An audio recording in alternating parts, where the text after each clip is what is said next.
গোপালগঞ্জ শহরের ঐতিহাসিক দত্ত মিষ্টি ভাণ্ডার এক অসাধারণ নাম, যা শুধু বাংলাদেশ নয় সারা বিশ্বে পরিচিত।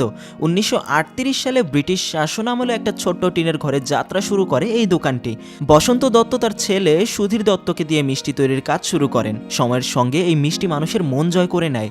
বর্তমানে দোকানটি পরিচালনা করছেন সুধীর দত্তের উত্তরসূরিরা, যারা 85 বছরের ঐতিহ্য ধরে রেখেছেন।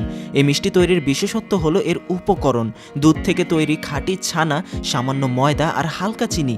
এই উপকরণগুলোই এই মিষ্টির গুণমানের মূল ভিত্তি। ফ্রিজে সংরক্ষণ না করায় মিষ্টির স্বাদ একেবারে প্রাকৃতিক থাকে।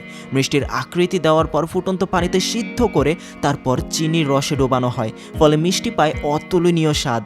দত্ত মিষ্টির বিশেষ রসগোল্লা আর ছানার সন্দেশের চাহিদা দেশের গণ্ডি পেরিয়ে ইউরোপ, আমেরিকা, মধ্যপ্রাচ্য এবং এশিয়ার বিভিন্ন দেশে পৌঁছেছে।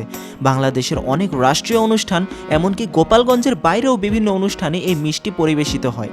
এমনকি 2019 সালে মার্কিন রাষ্ট্রদূত এবং 2022 সালে পশ্চিমবঙ্গের মুখ্যমন্ত্রী মমতা বন্দ্যোপাধ্যায়ের জন্য বিশেষভাবে এই মিষ্টি পাঠানো হয়েছিল। জায়গাটাকে দত্তের মোড় নামেও সবাই চিনে থাকে, যা গোপালগঞ্জ শহরের ডিসি মার্কেট এলাকার কাছে অবস্থিত। দোকানের বিশেষ বৈশিষ্ট্য হলো এর সুনাম ধরে রাখা। শত বছর ধরে একই গুণমান বজায় রেখে তারা গ্রাহকদের আস্থা অর্জন করেছে।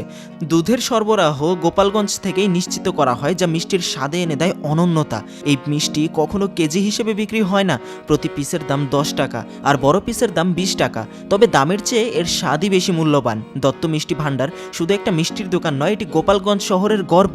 তাদের ঐতিহ্য, মান এবং গুণগত মান ধরে রাখার এই দীর্ঘ যাত্রা সত্যি প্রশংসার দাবিদার।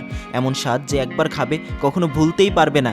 এভাবেই গোপালগঞ্জের দত্ত মিষ্টি ভাণ্ডার বাংলাদেশের মিষ্টির ইতিহাসে এক অনন্য নাম হয়ে থাকবে। আর এরকমই আরো বার্তা পেতে সাবস্ক্রাইব করে রাখতে পারেন জুম বাংলা। আর এছাড়াও আমাদের ফেসবুক পেজটা ফলো করতে পারেন, যেখানে প্রতিদিন গুরুত্বপূর্ণ খবর এবং সচেতনতার বার্তা আপনাদের জন্য শেয়ার করা হয়। ধন্যবাদ।